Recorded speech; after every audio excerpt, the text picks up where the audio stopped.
ओम शांति। 7 सितंबर 2024 के बाबा के मधुर महावाक्य।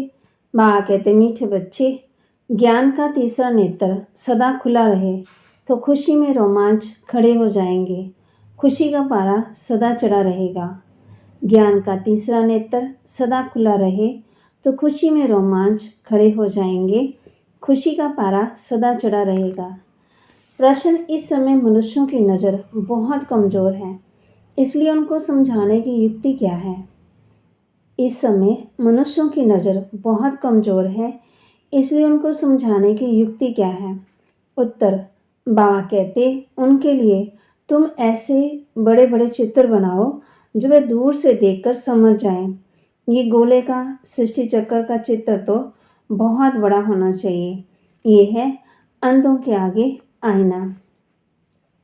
दूसरा प्रश्न, सारी दुनिया को स्वच्छ बनाने में तुम्हारा मददगार कौन बनता है? सारी दुनिया को स्वच्छ बनाने में तुम्हारा मददगार कौन बनता है? उत्तर, ये नेचुरल कैमिटीज तुम्हारी मददगार बनती है। ये बेहद की दुनिया की सफाई के लिए जरूर कोई मददगार चाहिए। ओम शांति। गाते भी हैं, भाव से 1 सेकंड में वर्षा अर्थात जीवन मुक्ति, और तो सब है जीवन बंध में। ये एक ही त्रिमूर्ति और गोले वाला चित्र जो है, बस यही मुख्य है। ये बहुत बड़ा होना चाहिए। अंधों के लिए तो बड़ा आईना चाहिए जो अच्छी रीति देख सके, क्योंकि अभी सबकी नज़र कमज़ोर है, बुद्धि कम है। बुद्धि कहा जाता है तीसरे नेत्र को। तुम्हारी बुद्धि में अब खुशी हुई है। खुशी के लिए खुशी इतनी है कि बाप कहते, कई बार खुशी में आंखों में आंसू भी आ जाते हैं। शिव बाबा को याद नहीं करते तो कहेंगे ज्ञान का तीसरा नेत्र थोड़ा खुला है, झुंझार है। बाप समझाते हैं, कोई को भी शॉर्ट में समझाना है, बड़े बड़े मेले आदि लगते हैं, बच्चे जानते हैं सर्विस करने के लिए वास्तव में एक चित्र ही बस है। बल गोले का चित्र हो तो भी हर्जा नहीं।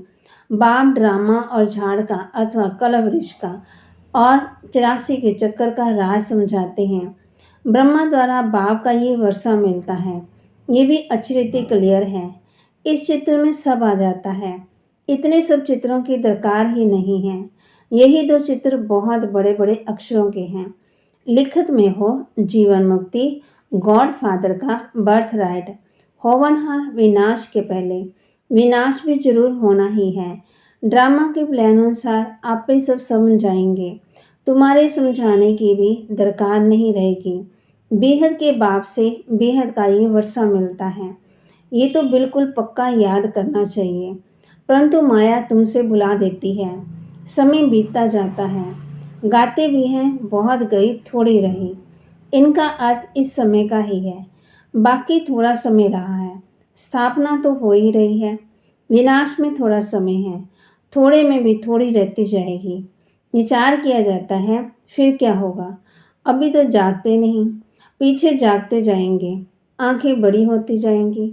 ये आंखें नहीं, बुद्धि की आंख है। छोटे छोटे चित्रों में इतना मज़ा नहीं आता, बड़े बड़े बन जाएंगे। साइंस भी कितनी मदद करती है, विनाश में तत्व भी मदद करते हैं। बिगर कोड़ी खर्चे तुमको कितनी मदद देते हैं, तुम्हारे लिए बिल्कुल सफाया कर देते हैं। ये बिल्कुल शीशी दुनिया है। अजमेर में स्वर्ग का यादगार है, ये दिलवाड़ा मंदिर में स्थापना का यादगार है। परंतु कुछ समझ थोड़ी सकते हैं, अभी तुम समझदार बने हो। बल मनुष्य कहते हैं हम नहीं जानते कि विनाश हो जाएगा, समझ में नहीं आता। एक कहानी है ना, शेर आया नहीं मानते थे, एक दिन आया सब गाय खा गया। तुम भी कहते रहते हो ये पुरानी दुनिया गई के गई, बहुत गई थोड़ी रही। ये सारी नॉलेज तुम बच्चों की बुद्धि में रहनी चाहिए। आत्मा ही धारण करती है, बाप की भी आत्मा में ज्ञान है। वे जब शरीर धारण करते तब ज्ञान देते हैं, जरूर उनमें नॉलेज है, तब तो नॉलेजफुल गॉड फादर कहा जाता है। वे सारे सृष्टि के आदि मध्यंत का जानते हैं, अपने को तो जानते हैं ना। और सृष्टि चक्र कैसे फिरता है वह भी नॉलेज है, इसलिए अंग्रेजी में नॉलेजफुल अक्षर बहुत अच्छा है। मनुष्य सृष्टि रूपी झाड़ का बीज रूप है, तो उनको सारी नॉलेज है। तुम ये जानते हो नंबरवार पुरुषार्थ अनुसार। शिव बाबा तो है ही नॉलेजफुल। ये अच्छी रीति बुद्धि में रहना चाहिए। ऐसे नहीं कि सबकी बुद्धि में एक रस धारणा होती है। वह लिखते भी हैं परंतु धारणा कुछ भी नहीं है। नाम मात्र लिखते हैं, बता किसी को भी नहीं सकेंगे। फिर कागज का बताते हैं। कागज क्या करेंगे? कागज से तो कोई समझेंगे नहीं। इस चित्र से बहुत अच्छा समझेंगे। बड़े से बड़ी नॉलेज है तो अक्षर भी बड़े से बड़े होने चाहिए। बड़े से बड़े चित्र देख मन समझेंगे, इनमें जरूर कुछ सार है। स्थापना और विनाश भी लिखा हुआ है। राजधानी की स्थापना, यह है गॉड फादरली बर्थ राइट। हर एक बच्चे का हक है जीवन मुक्ति। तो बच्चों की बुद्धि चलनी चाहिए कि सब जीवन बंद में हैं। इन्हें जीवन बंद से जीवन मुक्त में कैसे ले जाएं। पहले जीवन शांति धाम में जाएंगे, फिर सुख धाम में। सुख धाम को जीवन मुक्ति कहेंगे। ये चित्र खास बड़े बड़े बनने चाहिए। मुख्य चित्र हैं, बहुत बड़े बड़े अक्षर हो तो मनुष्य कहेंगे बी के ने इतने बड़े चित्र बनाए हैं। जरूर कुछ नॉलेज है। तो जहाँ तहाँ तुम्हारे भी बड़े बड़े चित्र लगे हुए हो तो पूछेंगे ये क्या है? बोलो, इतने बड़े चित्र तुम्हारे समझने के लिए बनाए हैं। इसमें क्लियर लिखा हुआ है, बेहद का बाप, बेहद का वर्षा इन्हों को था। कल की बात है, आज वह नहीं है, क्योंकि 84 जन्म लेते लेते नीचे आ गए। सतो प्रधान से तमो प्रधान तो बनना ही है। ज्ञान और भक्ति पूज्य और पुजारी का खेल है। आधा आधा तो बिल्कुल पूरा खेल बना हुआ है। तो ऐसे से बड़े बड़े चित्र बनाने की हिम्मत चाहिए, सर्विस का शौक चाहिए। दिल्ली के तो कोने कोने में सर्विस करनी है। मेले मखाड़े में तो बहुत लोग जाते हैं, वहाँ तुमको ये चित्र ही काम में आएंगे। तो मूर्ति गोला ये है मुख्य, ये बहुत अच्छी चीज़ है। अंधों के आगे जैसे आईना है। अंधों को पढ़ाया जाता है, पढ़ती तो आत्मा है, परंतु आत्मा के आग्रह छोटे हैं तो उनको पढ़ाने के लिए चित्र आदि दिखाए जाते हैं। फिर थोड़े बड़े होते हैं तो दुनिया का नक्शा दिखाते हैं। फिर वह सारा नक्शा बुद्धि में रहता है। अभी तुम्हारी बुद्धि में सारा ये ड्रामा का चक्कर है। इतने सब धर्म हैं, कैसे कैसे नंबरवार आते हैं, फिर चले जाएंगे। वहाँ तो एक ही आदि सनातन देवी देवता धर्म है, जिसको स्वर्ग कहते हैं। बाघ के साथ योग लगाने से आत्मा पति से पावन बन जाएगी। भारत का प्राचीन योग मशहूर है। योग अर्थात याद। बाप भी कहते हैं मुझ बाप को याद करो, ये कहना पड़ता है। लौकिक बाप को कोई कहना नहीं पड़ता कि मुझे याद करो। बच्चे ऑटोमेटिकली मम्मा बाबा कहते रहते हैं। वह है लौकिक माता पिता, ये है परलौकिक, जिसको जिसको कहते हैं गाते हैं तुम्हारी कृपा से सुख गनेरे। जिसको दुख है वही गाते हैं। सुख में तो कहने की दरकार ही नहीं रहती, दुख में तो सब तब पुकारते हैं। अभी तुम समझ गए हो, ये माता पिता हैं। बाप कहते हैं दिन पर दिन तुमको बहुत गूढ़े गूढ़े बातें सुनाता हूँ। आगे मालूम था क्या कि माता पिता किसको कहा जाता है? अभी तुम जानते हो, पिता तो उनको ही कहा जाता है। पिता से वर्षा मिलता है ब्रह्मा द्वारा। माता भी चाहिए ना, क्योंकि बच्चों को अडॉप्ट करना है। ये बात किसके भी ध्यान में नहीं आएगी तो बाबा घड़ी घड़ी कहते हैं मीठे मीठे बच्चों, बाप को याद करते रहो। लक्ष्य मिल गया फिर बल कहाँ भी जाओ, विलायत में जाओ। 7 रोज कोर्स किया तो बहुत है। बाप से तो वर्षा लेना है, बल कहाँ भी लो। याद से ही आत्मा पावन बनेंगे, स्वर्ग का मालिक बनेंगे। ये लक्ष्य तो बुद्धि में है, फिर बल कहाँ भी जाए। सारा ज्ञान गीता का इस बैज में है। कोई को पूछने की दरकार ही नहीं रहेगी कि क्या करना है। बाप से वर्षा लेना है तो जरूर बाप को याद करना है। तुमने ये वर्षा बाप से अनेक बार लिया है। ड्रामा का चक्कर रिपीट होता रहता है।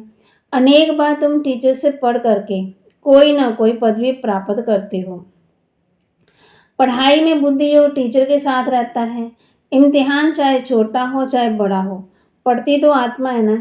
इनकी भी आत्मा पढ़ती है। टीचर को और फिर एम ऑब्जेक्ट को याद करना है। सृष्टि का चक्कर भी बुद्धि में रखना है। बाप और वर्षे को याद करना है। दैवी गुण भी धारण करने हैं। जितना धारण करेंगे उतना ऊंच पद भी पाएंगे। अच्छी रीति याद करते रहते हैं, फिर यहाँ आने की क्या दरकार है, परंतु फिर भी आते हैं। ऐसा ऊंच बाप जिससे इतना बेहद का वर्षा मिलता, उनसे मिलकर तो आए। मंत्र लेकर सब आते हैं। तुमको तो बहुत बारी मंत्र मिलता, तो नॉलेज तो सारी अच्छी रीति बुद्धि में है। बाप कहते हैं, अभी तुम बच्चे समझते हो कि विनाशी कमाई के पीछे जास्ती टाइम वेस्ट नहीं करना है। वह तो सब मिट्टी में मिल जाएगा। बाप को कुछ चाहिए क्या? कुछ भी नहीं। कुछ भी खर्चा आदि करते हैं सो तो अपने लिए करते हैं। इसमें पाई का भी खर्चा नहीं। कोई गोले का टैंक आदि का खरीद नहीं करने लड़ाई के लिए, कुछ भी नहीं। तुम लड़ते ही हो, सारी दुनिया से गुप्त हो। तुम्हारी लड़ाई देखो कैसी है। इसको कहा जाता है योग बल।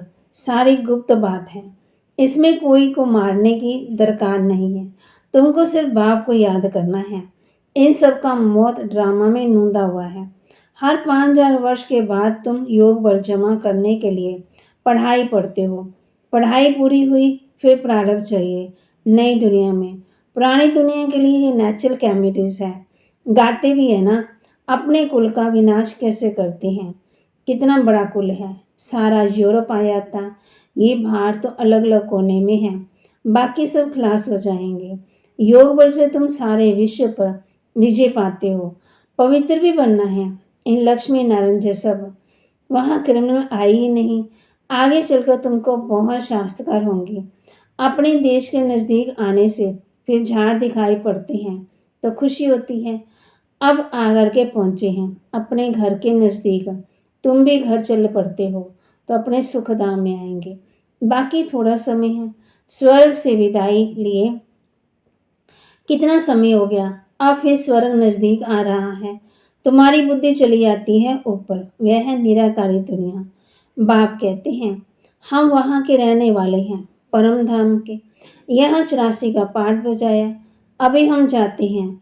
तुम बच्चे हो ऑलराउंडर, शुरू से लेकर पूरे 84 जन्म लेने वाले हो। देरी से आने वाले को ऑलराउंडर नहीं कहेंगे। बाप ने समझाया है मैक्सिमम और मिनिमम कितने जन्म लेते हो, एक जन्म तक भी। पिछाड़ी में सब चले जाएंगे ना वापस। नाटक पूरा हुआ, खेल खलास। अब बात समझाते हैं, मुझे याद करो, अंतमति सुख गति हो जाएगी। बाप के पास परम धाम में चले जाएंगे। उनको कहते हैं मुक्ति धाम, शांति धाम और फिर सुख धाम। ये है दुख धाम। ऊपर से हर एक सतो प्रधान, फिर सतो रजो तमो में आते हैं। एक जन्म होगा तो उसमें भी इन 4 स्टेटस को पाएंगे। कितना अच्छा बच्चों को बैठ समझाते हैं, फिर भी याद नहीं करते। बाप को भूल जाते हैं। नंबरवार तो है ही।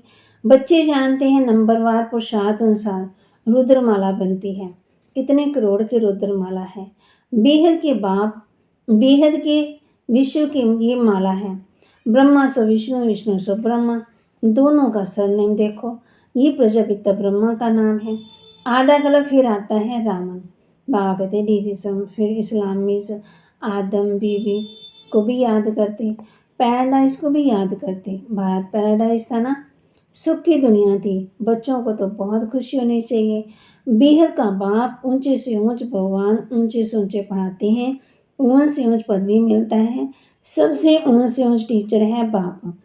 वह टीचर भी है, फिर साथ ले जाएंगे तो सतगुरु भी है। ऐसा बाप क्यों नहीं याद रहेगा।